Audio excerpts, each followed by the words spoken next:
हासन लोकसभा से एनडीए के श्री प्रज्वल रेवन्ना और मंड्या से मेरे मित्र एचडी कुमारस्वामी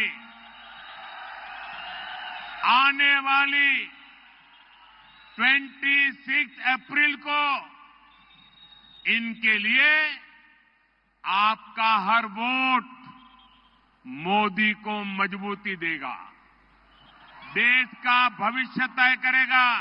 बेटी बचाओ बेटी पढ़ाओ का नारा देने वाले मोदी जी जिस आदमी के लिए वोट मांगते हुए नजर आ रहे हैं, इसकी एक पेन ड्राइव बरामद हुई है जिसमें लगभग 3000 पोर्न वीडियोस हैं। महिलाओं का रेप करते हुए, सेक्सुअल असॉल्ट करते हुए ये वीडियो खुद इसकी है और इसी ने बनाई है। ये रेपिस्ट प्रज्वल रेवन्ना जेडीएस और बीजेपी का कर्नाटक से एमपी कैंडिडेट है। ये पूर्व प्रधानमंत्री एचडी देवगौड़ा का पोता भी है।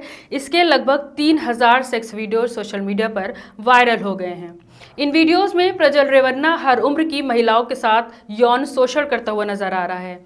इनमें कई महिलाएं उसके घर में काम करती हैं, पार्टी वर्कर्स हैं, गवर्नमेंट एम्प्लॉयज हैं और तो और वो हाउस हेल्प भी हैं जिनकी उम्र 63 साल है।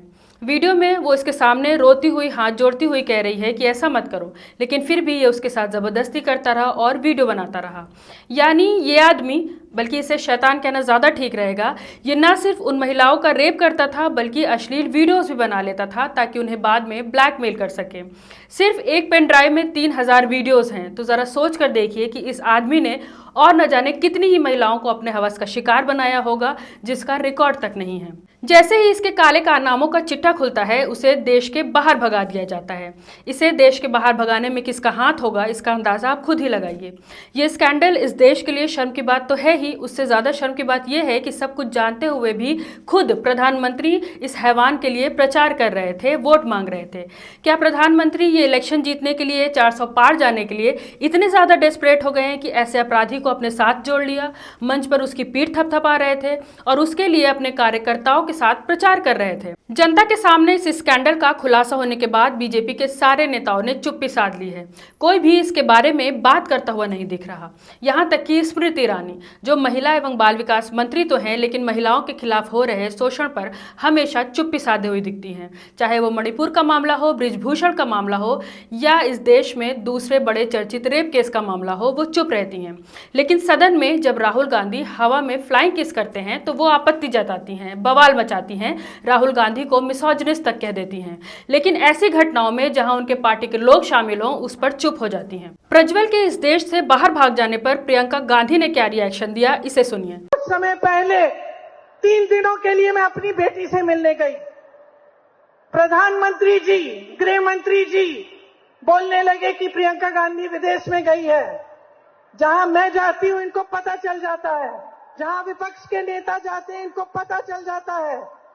लेकिन इस तरह का अपराधी, इस तरह का राक्षस इस देश को छोड़ के चले जाता है और इनको पता नहीं चलता।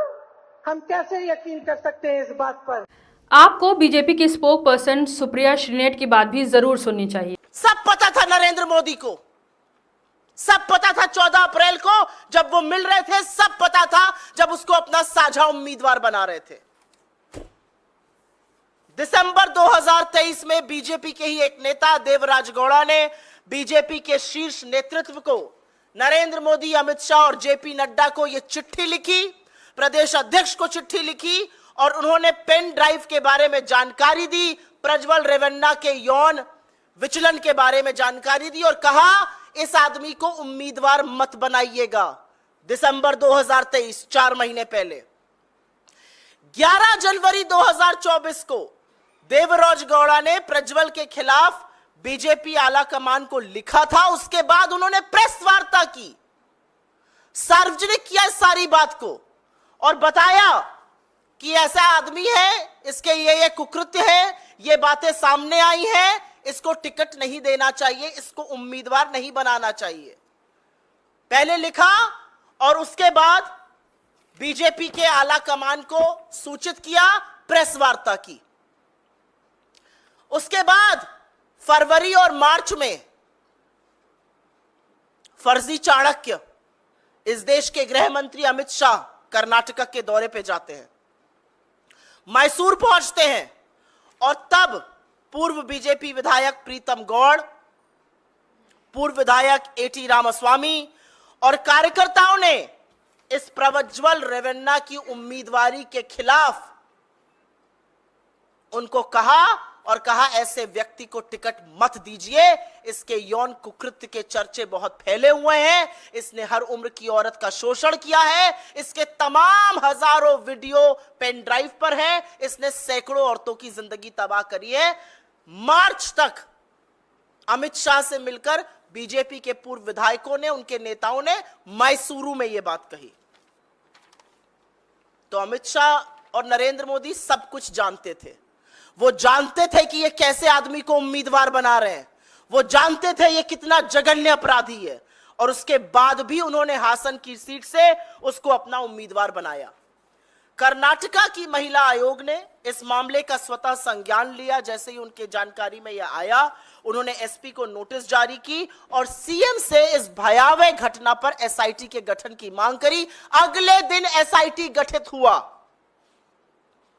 और जैसे ही एसआईटी गठित होता है, हासन का यह उम्मीदवार, नरेंद्र मोदी का चहेता, उनका दुलारा, उनके वृहद परिवार का हिस्सा, यह देश छोड़कर भाग जाता है।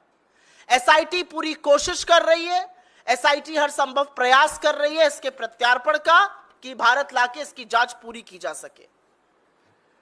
लेकिन आज सवाल यह है कि बेटी बचाओ, बेटी पढ़ाओ, नारी अभिवंदन, नारी शक्ति, महिला सम्मान, ये सब बातें फर्जी हैं, क्योंकि नरेंद्र मोदी जानते थे कि स्टेज पर खड़े हुए उनके बगल के इस व्यक्ति ने, उनके साझा उम्मीदवार ने क्या किया, वो सब जानते थे और उसके बाद भी उम्मीदवार बनाया।